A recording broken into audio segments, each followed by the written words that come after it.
Hey, it's Bushido 3D here, and in this video I'll be showing you how I printed this PokeVase version 3. I'll be doing a review on this print and my printer's performance on it, so stick around.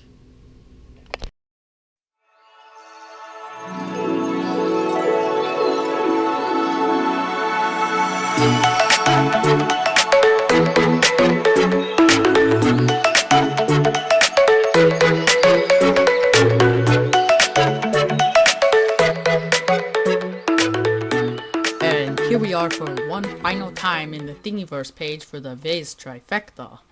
And of course, today we'll be printing the last vase in this series, the PokeVase version 3 or AO3.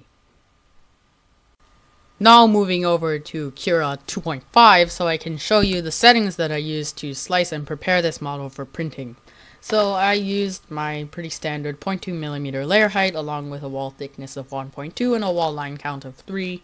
And of course we only used a bottom layer because it needs to be a vase, so we need the top open. And to enable these little additions onto the shell, you go into this settings and you check the boxes, but you can check out how to do this in full detail by clicking on a card up here.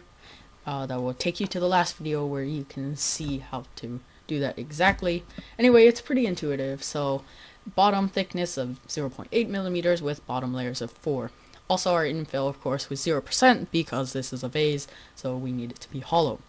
Our material, even though it was a special Meltink Silver 30% metal infused PLA, its temperature range is still between 190 and 215 C, so we put it at our standard 200 C for PLAs, and our build plate was at 50 C.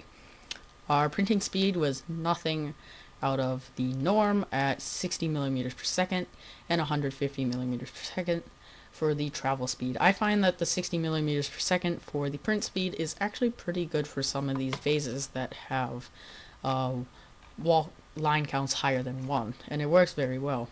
Of course, we did not need any support as there are really no apparent overhangs here, and there were actually some little overhangs that were going over the inside of the model, but they were so small that it did not negatively affect the print, and it actually came out looking very nice. Cura 2.5 said that this print would take 1 hour and 18 minutes, and actually took about 1 hour and 25 minutes, so it was pretty spot on. And it also said that it would take 5.71 meters of material, or 17 grams, which was also correct. And here's the print. Yes, there were a couple of failed prints, and as I mentioned earlier, I did have to switch filaments, but I'm actually really happy that I did because I'm very impressed with the result in this 30% metal infused PLA filament. I'm very happy with that, but unfortunately those mistakes did cause the release date of this video to be set back a couple of days, so I'm very sorry for the late video. Anyway, before we get into more details about this print, take a look at the time lapse.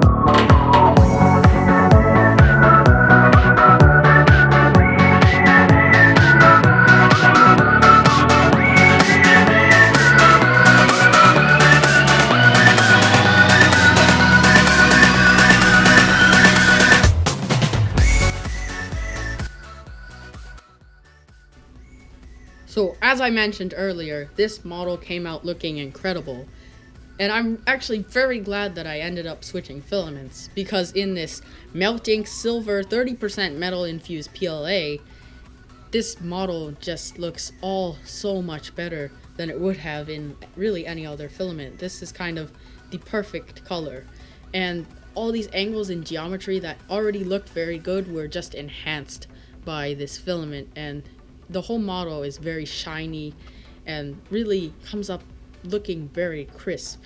I'm very impressed by that. Also, this layer is incredibly smooth, great first layer, and otherwise these are impressively smooth layers throughout the entire model. No signs of under extrusion or over extrusion, which is great.